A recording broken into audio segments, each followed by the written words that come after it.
শনিবারের অন্ধকার রাত আর হরমুজ প্রণালীর শান্ত জল মুহূর্তেই রূপ নিল এক জ্বলন্ত অগ্নিগর্ভে। যখন তিনটি বিশাল মার্কিন ডেস্ট্রয়ার দম্ভ নিয়ে এগোচ্ছিল, ঠিক তখনই দিগন্ত চিরে ধেয়ে এলো ইরানের শত শত আত্মঘাতী ড্রোন আর ব্যালিস্টিক মিসাইল।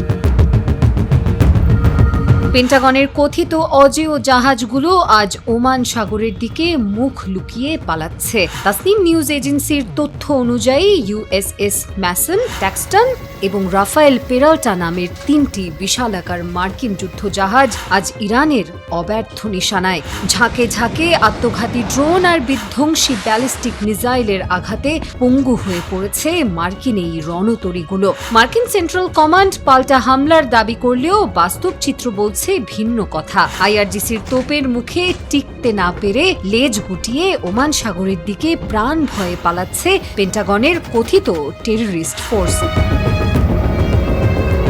ইরান আজ আর কোনো হুমকির অপেক্ষায় নেই। যুদ্ধবিরতি লঙ্ঘনের মোক্ষম জবাব দিতে তারা ব্যবহার করেছে উচ্চ বিস্ফোরক ক্ষমতা সম্পন্ন অ্যান্টিশিপ ক্রুজ মিসাইল। যেখানে একসময় মার্কিন জাহাজগুলো দাপিয়ে বেড়াতো, সেখানে এখন ওত পেতে আছে ইরানের ছোট ছোট নৌবহর। সিবিএস নিউজের তথ্য মতে ইরানের বন্দরে মার্কিন হামলা চললেও হরমুজের এই লড়াইয়ে আমেরিকা এখন আক্ষরিক অর্থেই কোণঠাসা। দাবার এই বোর্ডে কিস্তিমাত এখন তেহরানের হাতেই। ট্রাম্পের এই শোচনীয় পরাজয় হয়তো কাঁপিয়ে দেবে হোয়াইট হাউসকে।